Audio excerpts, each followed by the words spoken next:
एक छोटे से गांव में एक किसान रामू अपने परिवार के साथ रहता था। वो मेहनती और ईमानदार था, लेकिन उसके खेत हर साल सूखे के कारण बंजर हो जाते थे। रामू ने अपने जीवन में बहुत संघर्ष किया, लेकिन फिर भी उसके चेहरे पर हमेशा मुस्कान रहती थी। एक दिन रामू अपने खेतों के पास एक जादुई नदी के बारे में सुना।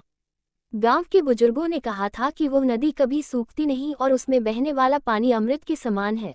ये सुनकर रामू ने तय किया कि वो उस नदी की तलाश करेगा, ताकि अपने खेतों को जीवन दे सके। सुबह होते ही रामू नदी की ओर चल पड़ा। उसने पहाड़ों और जंगलों को पार किया। चलते चलते उसे कई परेशानियों का सामना करना पड़ा, लेकिन उसने हिम्मत नहीं हारी।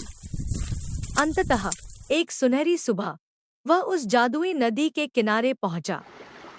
नदी का पानी चांदी की तरह चमक रहा था और उसमें छोटी छोटी मछलियां खेल रही थी। रामू ने पानी की ओर हाथ बढ़ाया और उसे छुआ।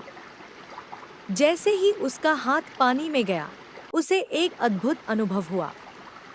पानी ने उसे बताया कि वह जो भी इच्छा करेगा वह पूरी होगी, लेकिन एक शर्त थी, उसे अपने मन में सच्ची नीयत रखनी। रामू ने सोचा, मैं अपने खेतों को हरा भरा करना चाहता हूँ, लेकिन अगर मैं यह पानी अपने लिए ही लूंगा तो यह सही नहीं होगा। उसने नदी से कहा, मैं चाहता हूँ कि मेरे खेत हमेशा हरे रहें और मेरे गांव के लोग भी खुशहाल हों।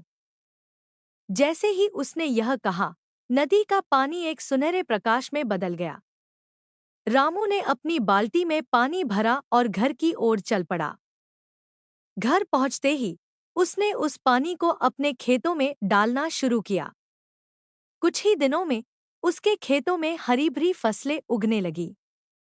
गांव के लोग देखकर हैरान रह गए और रामू की तारीफ करने लगे। लेकिन रामू ने अपनी खुशी को अकेले नहीं रखा। उसने गांव वालों को बुलाया और उन्हें बताया कि यह सब जादुई नदी के कारण हुआ है। उन्होंने मिलकर उस नदी का सम्मान किया और उसकी महिमा का गुणगान किया। धीरे धीरे गांव के सभी लोग मिलकर अपने खेतों में नदी के पानी का उपयोग करने लगे। समय बीतने लगा और गांव खुशहाल हो गया। किसान रामू ने न केवल अपने लिए बल्कि पूरे गांव के लिए जीवन का संचार किया।